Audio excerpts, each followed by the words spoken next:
মুখ্যমন্ত্রীর নির্দেশের পরেও পুকুর ভরাটের অভিযোগ। এলাকাবাসীর বিক্ষোভের জেরে বন্ধ হলো বেআইনি পুকুর ভরাট। পিছু হটতে বাধ্য হলো প্রমোটাররা। শুক্রবার দুপুরে ঘটনাটি ঘটেছে কৃষ্ণনগরের ভাতজাংলা পঞ্চায়েতের অন্তর্গত পালপাড়ায়। স্থানীয় সূত্র জানা গিয়েছে, ওই এলাকায় প্রায় 4 বিঘা জমিতে একটি বিশাল জলাভূমি রয়েছে। এলাকাবাসীর দাবি, দীর্ঘদিন ধরেই ওই এলাকার বৃষ্টির জল ওই জলাভূমিতে গিয়ে জমা হয়। এলাকার নিকাশি ব্যবস্থায় গুরুত্বপূর্ণ ভূমিকা পালন করে ওই জলাভূমি। স্থানীয়দের অভিযোগ, কয়েকজন প্রমোটার ওই জলাভূমি কিনে ভরাটের চেষ্টা করছে। এ বিষয়ে প্রশাসনের দ্বারস্থ হয়েও কোনো সুরাহা হয়নি। অভিযোগ, শুক্রবার দুপুরে ট্রাক্টরে করে মাটি ফেলে জলাশয় ভরাট করার চেষ্টা করছিলেন প্রমোটারের লোকজন। সেই সময় স্থানীয় লোকজন বাধা দেয় ও বিক্ষোভ দেখাতে থাকেন। খবর পেয়ে ঘটনাস্থলে যায় কোতোয়ালি থানার পুলিশ। তারা ট্রাক্টরটিকে আটক করে নিয়ে যায়। স্থানীয়দের দাবি, ওই জলাভূমি ভরাট হয়ে গেলে নিকাশি ব্যবস্থার সমস্যা হবে। বৃষ্টির জলে ভাসবে গোটা এলাকা। সেই জন্যই জলাভূমি ভরাটের বিরুদ্ধে সোচ্চার হয়েছেন তারা।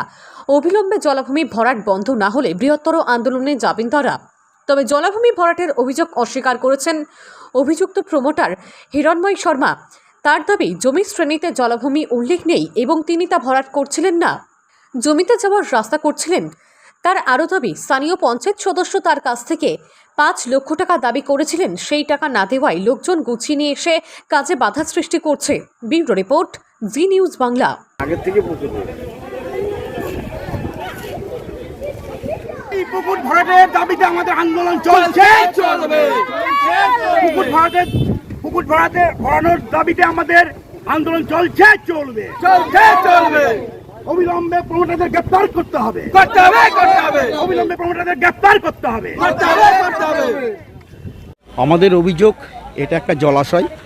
এই জলাশয়টা কিছু প্রমোটার তার প্রমোটিং করার জন্য, তাদের মুনাফা লোটার জন্য এই জলাশয়টা ভর্তি করার চেষ্টা চলছিল। কিন্তু আমাদের এখানে গ্রামবাসী, সেই গ্রামবাসীরা এই ট্রাক্টরে যখন মাটি ফেলছিল তখন গ্রামবাসীরা এসে সেটাকে বাধা দেয় এবং কোতোয়ালি থানা থেকে পুলিশ এসে ট্রাক্টরটাকে নিয়ে যায়। আমরা চাইছি এই জলাশয়টা কোনোরকমভাবে কোনো মতেই যাতে মাটি দিয়ে ভরাট করা যাবে না। এটা জলাশয় থাকবে। এই কাজগুলো করছে এখানে কিছু তারা প্রমোটার আছে, তারাই করছে। বেআইনিভাবে পুকুরটা বন্ধ করা হচ্ছে। আমরা অভিযোগ জানিয়েছি, নবান্নে জানিয়েছি, আমরা ডিএমকে জানিয়েছি, আমরা আইসি কোতোয়ালিকে জানিয়েছি, এসডিওকে জানিয়েছি, লোকাল পঞ্চায়েতকে জানিয়েছি, লোকাল মেম্বারকে জানানো হয়েছে, সমস্ত জায়গাতে আমরা জানিয়েছি। তারপরেও এটা ঠিক এই অবস্থাতে ছিল। হঠাৎ করে আজকে দেখা গেল যে এরা একটা ট্রাক্টর দিয়ে মাটি ফেলার চেষ্টা চলছিল। তা গ্রামবাসীরা এখানটা মার্চ করে এটাকে আজকে বন্ধ করে দিয়েছে। তা এই পুকুরের সঙ্গে 600 পরিবার যুক্ত। সেই 600 পরিবারের জল এখানে আসে। যদি কোনো কারণে বন্ধ হয়ে যায় তাহলে বুঝতে পারছেন কি হতে পারে। আমাদের অভিযোগ হচ্ছে, আমরা এখানে জমি কেনার আগে আমরা দেখি এই যে পুকুরটা, এটা 100 বছরের পুকুর রয়েছে।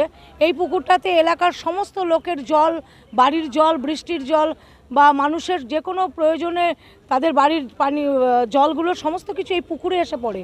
সেই পুকুরটা এখন প্রমোটারদের দ্বারাই ভর্তি করার যে পরিকল্পনা চলছে, আমরা যাতে এই পুকুরটা ভরাট না হয় এবং এলাকার বাসিন্দা যারা বসবাস করছে তারা যাতে এই সুযোগ, পুকুরটা বন্ধ হয়ে গেলে তাদের যে অসুবিধার শিকার হতে হবে, সেই অসুবিধার শিকার থেকে যারা মুক্তি পায়, এই পুকুরটা যেন ভরাট না হয় তার সুব্যবস্থা করার জন্য আমরা প্রত্যেকেই মিলে আজকে এই বিরোধিতা করছি, যাতে এই পুকুর ভরাট না হয়। আদতে এখান থেকে প্রমোটাররা আজকে এই পুকুরটাই মাটি ফেলে ভরাট করার পরিকল্পনা চলছিল। আমরা পাড়ার মেয়েরা এবং পাড়ার সমস্ত বাসিন্দারা মিলে পঞ্চায়েত মেম্বারকে নিয়ে আমরা এই পুকুরটা ভরাট বাধা দেওয়ার জন্য এখানে এসেছি, একত্রিত হয়েছি। হ্যাঁ, পুলিশ এসে ট্রাক্টরটাকে নিয়ে গেছে এখান থেকে। দেখুন, পালপাড়াতে একটা জমি আমরা কিনেছি। আমার একজন বন্ধু আছে, আমরা দুজনে মিলে একটা জায়গা ওখানে কিনি। সেই জায়গাটা আমরা সার্চিং বা যাবতীয় সমস্ত কিছু করে দেখেছি। এই জমিটা আছে ইট ভাটা, ইট খোলা আছে, রেকর্ড আছে ইট খোলা। সেই ভিত্তিতে আমরা জায়গাটা কিনি। তো জায়গাটা কিনেছি, কেনার পরে আমরা জমিতে ঢোকার কোনো রাস্তা নেই। তো সেই কারণে একটা রাস্তা বানাচ্ছি যাতে জমিটাতে আমরা ঢুকতে পারি। না জমিটাতে কোনো মাটি ফেলছি বা মাটি কাটছি সেসব কিছু না, জাস্ট রাস্তায় ঢোকার জন্য আমরা রাস্তাটা বানাচ্ছিলাম। সেই মতো অবস্থায় স্থানীয় ওখানে একজন মেম্বার আছেন, সে কিছুদিন ধরে আমাদের কাছে কিছু টাকার ডিমান্ড করে যে এখানে তোমরা জমিটা কিনেছো তার জন্য আমাকে এই 5 লাখ টাকা তোমাকে দিতে হবে।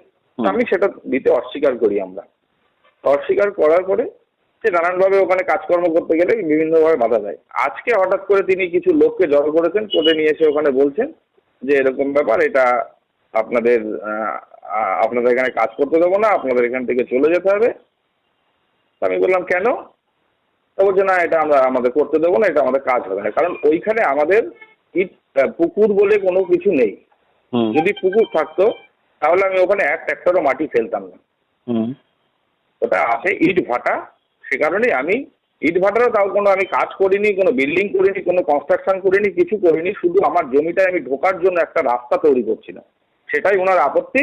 উনি গ্রামের কিছু মানুষকে খেপিয়ে নিয়ে ভুল বুঝিয়ে বলতে চাইছেন ওটা পুকুর, কিন্তু আমার যে জমির যে দলিল বা রেকর্ড সেখানে পরিষ্কারভাবে উল্লেখ করা আছে ওটা একটা ইট ভাটা বা ইট খোলা বলে রেকর্ড আছে।